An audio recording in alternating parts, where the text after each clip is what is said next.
At this point, I may sound like a broken record, but Boruto 2 Blue Vortex Chapter 15 was one for the record books. Hands down, one for the record books.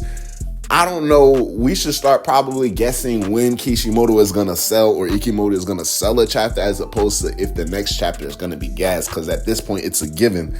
Chapter 15, if it's your favorite chapter, I can't blame you. I understand why at this point, I'm going to be hurting my head trying to keep up with my 3 best favorite chapters out of all 15. For a fact, though, number 4, chapter 4, you know what I'm saying? And I think it's chapter 10. Always going to be like that. They're up there. Himawari versus Jura, and then Boruto versus the Shinju when they first awaken, like glorious chapters. This chapter is definitely one for the books. However, my guy Real, let's just start off simple, you know what I'm saying? All in all, 10 out of a 10 chapter. From the Sand Village flashback, Matsuri versus Matsuri versus Gaara. The reveal of, Kankuro and Shikamaru's conversation and their plan moving forward in terms of the investigations about the Shinju and all of the people who are devoured by trees. Boruto and Kawaki's conversation, which really is the go-getter. That's the main thing, and that's what we're going to focus on this video. But just brushing that aside for now, Boruto and Kawaki's conversation here, like top 10, you know what I'm saying, gas, absolutely. And then, of course, my guy Jura, even Ryu, just completely sunning code. And now we're in a position, right? And I think it's been very, very evident throughout 2 Blue Vortex especially. It hasn't been as obvious within the last 15 chapters, definitely towards the end of Naruto Next Generations, heavily, into Kodachi's run in terms of being the head writer for the manga. But in points in times where you can genuinely sit down after the release of a Boruto chapter and think about, I have no idea what the fuck is about to happen in the next chapter. Like, I don't even know where they can go next chapter. Like, it can focus on Ryu going to Gaara and unsealing the seal. It can focus on Kankuro and Shikamaru doubling down and saying, okay, you know what I'm saying, this is what we're gonna do. Kankuro already made it a priority. We have to unseal Shinki in order to free Gaara, because in the midst of Shinki getting devoured by a tree, he released the sealing jutsu with Iron Sand so powerful on Gaara that no one other than Shinki or Ryu can undo the jutsu itself, bro. So it's just so many surreal things that occurred throughout the entirety of this chapter. But definitely, man, definitely one for the record books, hands down a 10 out of 10 chapters. So like I said, we opened up the chapter in a flashback. We finally get to see Gaara and Shinki and how they ultimately got taken down. And now it was widely accepted but not confirmed that it was Matsuri who did the deed. But now we understand Matsuri really was the one who put the pause on this guy Gaara. Now, this chapter, it was kind of in a gray area because upon the release, it's more quiet than what you would normally believe to be on the day that a Boruto chapter was released. One of those days, one of the months where the chapter was released and fully translated at least 4 days prior to the 20th. Now, this doesn't always happen, but normally when it does, people hold on to the same information. Reviews come out early. Already discussions are built, theories have been discovered, theories have been established, and by the time the chapter drops, I wouldn't say it's afterthought, but it's more so, and we already became privy to this news. So we've been sitting on this information for some time. We definitely have, but it's still something that's very, very, very prevalent. And then the most important thing for me, particularly, like I already said in the beginning of this video, Boruto and Kawaki's conversation, which is going to be the main focus as opposed to our traditional review that we're used to. So going past, Gaara's interaction with Matsuri basically, puts the pause on them, establishing herself as like, yeah, y'all probably thought I was the weakest Shinju, but I'm not the weakest Shinju. I still can't even tell you with a straight face who the weakest Shinju is. And I want to say Hidari, but parts of me also wants to say Bug, but then I'm like, Bug was really putting a pause on Boruto. But then Boruto gave us a line that let us know something, that kind of, gives us the favor or a more favorable understanding in terms of the power structure with the Shinju. So now Matsuri is breaking it down, and y'all watch my spoiler video. I'm gonna go ahead and say it again. Matsuri was Matsuring this motherfucking chapter, definitely. So she's breaking it down like Gaara, typical villain stuff. You're protecting the kids, worry about yourself, save yourself. So once Shinki actually comes through and saves Gaara, Matsuri is able to understand, okay, boom, she can't unseal this, but the fact that all of these interesting techniques and these interesting choices that Shinki decided to make, because Matsuri commented twice in regards to Shinki's behavior in response to Gaara, because she's like, bro, just listen to your parent. And then when Shinki's actually actively defying and rescuing Gaara, she's like, bro, you really are a defiant child, you know what I'm saying? So she's checking out the seal and she's like, bro, we really can't do nothing about this. I wonder if he's gonna make it interesting, you know what I'm saying, an interesting comrade. So it lets us know that either A, Matsuri has some type of control over the creation of the Shinjus, or B, that there has to be a certain power level or chakra requirement in those who got devoured by the trees and ultimately to become a teammate. So in this case, Matsuri is looking at Shinki like, okay, he got devoured by a Clawgarn. I hope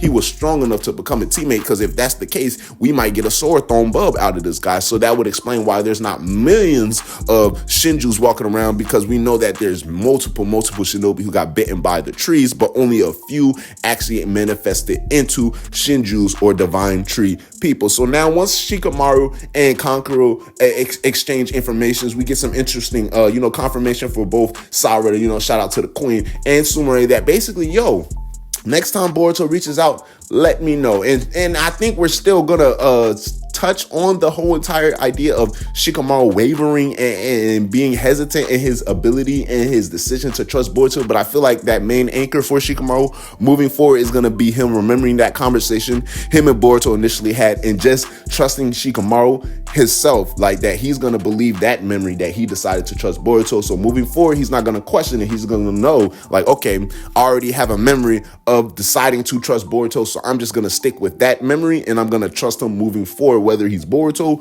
Otsutsuki, or Boruto Uzumaki. So that's going to be very interesting moving forward, and if Boruto will even reach out to Sarada and Sumire within the near future. So I'm keeping my eye out for that. So my guy Ryu pops up, and y'all know I've talked about it on a couple of podcasts before, on a couple of videos before. Once Ryu pops up, I wanted him to be a comedian. Now, I don't think he was doing this necessarily on purpose, but this guy had me laughing a few times throughout this chapter from the moment he grabbed Code, right? But even before that, he has the most polite, Jigen-esque personality ever. Jigen was like, bro, Naruto, I'm out here stepping on your carpet. It looks like Hinata just vacuumed. My fault, my guy. Ryu was just born, and he said, elders, oh blessed elders, thank you guys for allowing me this opportunity to bless me with your gracious presence, right? Wait, give me a second, elders. What is this thing that's watching us? And he just pulls out Code, he violates. So he said, what is this? And Drew's like, hey, my guy, young nigga. You know what I'm saying? Ryu is about to become the official second, because we already know the first young nigga, the first crash out in the Boruto series is my guy Damon. But Ryu is about to be official, born through and through young nigga, right? He's really showing these YN tendencies, because he's like, bro, like, what is this? Can I can I off this man? And Joe's like, bro, in a sense, he's our creator. In a sense, we owe our life and our existence to him. And Jura's like, I don't know, bro. It's one of those condescending things, because he's leaned up against the wall, hands in his pocket. He's saying nothing but good things about Code, but obviously, the tone is deafening, and it's like, you don't really believe, you don't really, think this nigga Code is. If that was the case, they would have revered Code. They would have been like, oh, no, you can't touch him, Ryu. That's the one that gave us life, that gave us sentience. So Jiro's like, bro, Code, do you need something from us? What are you even doing here? At this point, it's even worse, because it's not like you're not even on the hit list. Someone like Boruto, someone like Kawaki, man, someone like motherfucking Sarada showing up in the middle of a Shinju meeting. They on go. Code shows up. Dribble's like, what are you doing here, bro? What's going, you're not even an op at this point. You're not even an op, which is kind of sad. So Code talking big shit. As a man, I understand your ego can't go down that far in the dirt. You feel me? So he's like, bro, y'all supposed to be hunting these Otsutsuki's, this, that, and the third, and y'all not doing nothing. So Dribble's like, you know what? It's been 8 chapters since you've been in the story. Your life seems kind of boring. Your fan base is dying out and drying up, right? So we're going to spice things up for you a bit. You kill Boruto and whoever his accomplices, we know it's Kashikoji. And in exchange, I'm going to give you the chakra fruit, right? And prior to that, Code is like, bro, y'all supposed to be doing all of this so I can get the chakra fruit. And let me remind y'all, I'm going to be the one to eat it. And it's like, why did he even need to remind them, right? Because now Jiro's like, now that you bring that up, I wonder what would happen if we ate the chakra fruit. You know what I'm saying? And I don't want to fathom it, Jira, because at this point, you're undisputably they gotta show Damon do something else, but in terms of antagonists, in terms of if we're Jura's he's it. He's he's a problem right now. He's definitely a problem. But I'm gonna elaborate further. So push comes to shove, right? He blasts this man Code's arm off, right? Karma Seal or no Karma Seal on and on, bro. And Code is completely castorized. His arm had to stop the bleeding, and he's like, you know what? Fine. I concede. I'm gonna go ahead and do what y'all want me to do, but just keep your promise and know for a fact I'm gonna be the one to have the last laugh. So Code has left. He has been tasked with a mission by his own creations. He got sunned by his son, which is kind of crazy to me. You know what I'm saying? It's like really, really insane. So we're definitely gonna have to look more into that whole entire exchange with Code and the Shinju. And the interesting thing is, of course, it was obvious. Most people even suggested Boruto because it was the Shinju, which I'm like, the anime and the manga, two different, relationships with both Boruto and Shinki. But Shinju, aka Ryu, he's like, you already know who my target is, the 5th Kazekage, Gaara. And it's something we expected. But now, the juice of actually, moving forward in terms of the story, the thing that really shaking up the story, what's about to happen next chapter, is Kawaki about to go to the Hidden Leaf and be like, yo, we're going to work with Boruto for now, and then we're going to be able to, settle the differences that we have between him and the village. Kawaki can use this as an opportunity to, to save his failing plan. And I say that in a sense, moving past all of the context in the conversation, right? Kawaki can use this as an opportunity, ultimately coming in the result of him and Boruto agreeing to a truce by the end of this conversation, right?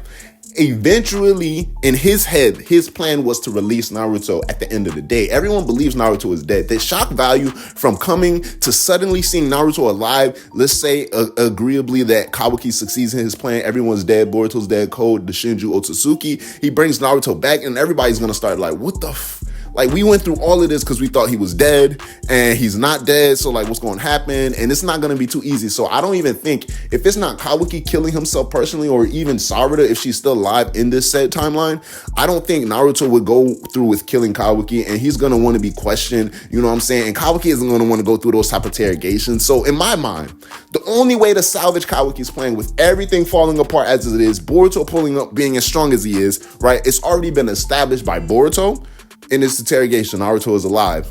It's already been established by Himawari. She has a feeling Naruto is alive, and we already understand the actual truth that Naruto is alive, and the fact that Ada revealed that she initially didn't know what happened, but Naruto and Hinata got swallowed or engulfed by some type of black thing. So describing that, it could be yeah, that nigga dead, bro. What's going on? So Kawaki can use this as an opportunity to salvage Boruto's reputation in a way where it's okay, we're going to work with Boruto right now. This is Kawaki speaking to the Hidden Leaf.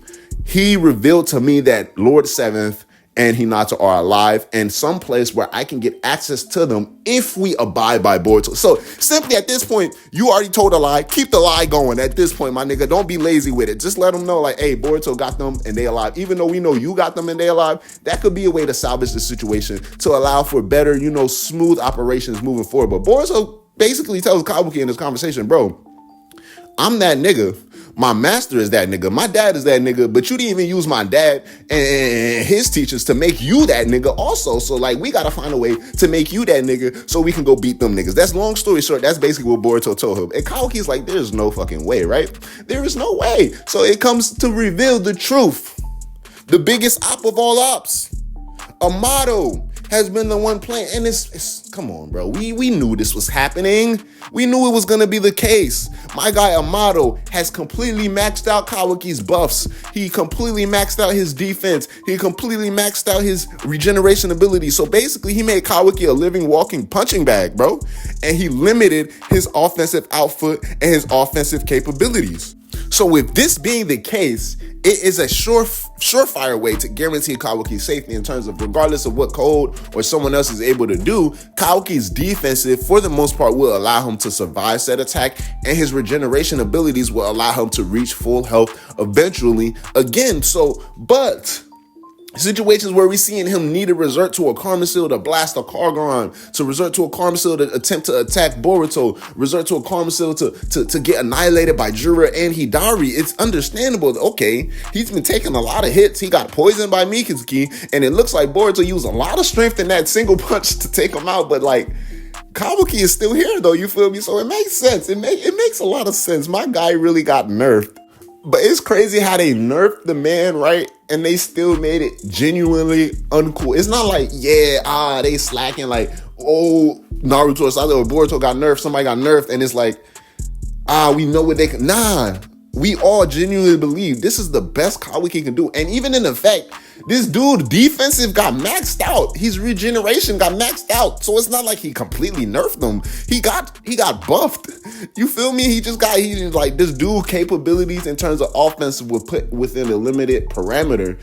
And we still see the dull senses of Kawaki's case. And we still see Boruto admit, even with all of that being said, it would have been ideal for you to train, my nigga. Like, do something, bro. And Boruto is emphasizing this. Like, bro, at the end of the day, he says two things that got me like, okay, let's look at this, right? So moving past the conversation, he says, like, bro, at the end of the day, it's easier for me to not reveal the truth of what happened between us. We're going to split the village in two factions, people who believe me and people who don't. Chaos, confusion, understandable. So let's just label me the rogue ninja because I've gained unwavering strength thanks to my master. And I like how he gives the props to Sasuke. And we understand Kashakoji taught him Flying Rajan. Kashakoji most likely taught him Uzahiko and all of these other things. But he's like, nah, bro, it's because of Sasuke I'm this strong. And honestly, I can handle anything that really comes my way. But the problem comes with this guy, Jura.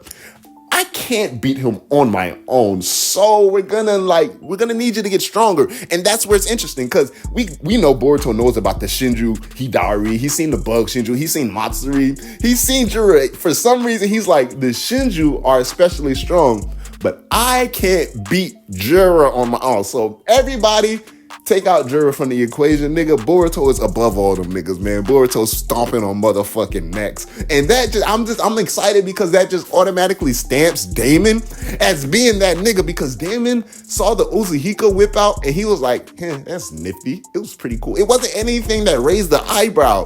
So it's already been ambiguously established Damon is still stronger than Boruto. It's been confirmed that Jura is stronger than Boruto. So now I'm really trying to see Jura or Damon. Y'all feels me like Jura or Damon. And I'm like, shit, nigga like me put my money on Damon. Fuck is you talking about? It should be Black and Chia. Boruto chapter 15 was straight gas. Let me know how y'all feel about all of the reveals that occurred throughout this chapter, but especially that Boruto and Kawaki talk was one for the books. My guy Amado is the snakes of all snakes. And I'm talking about above Orochimaru. I'm talking about above Ryuchi Crave. I'm talking about all of that, bro. Do y'all really think Amado is out here moving funny money? He's trying to contemplate if Kashakoji is alive or not. What could he possibly do and what is his plan? Why is he even trying to keep all of this a secret in terms of, Kashakoji was there to help prevent the end of the world in terms of destroying Jigen. So yeah, Amado is in this for some own selfish ambition. And I think it's even above simply reviving his daughter Akebi because he's being too secretive at this point for a man who just wants his child back with the stake of the world on the line. You feel me? At this point, you don't need justice for Akebi. If this is all like, bro, come on, Amado. Like, you're too obsessed at this point. I'm not gonna lie to you, my guy. At this point, I'm not. Nigga like me, I've always been fine with Delta. It's your boy Black Child. I'll let you, bro. I'ma holler at y'all, Black Child. Yes, sir. Ski.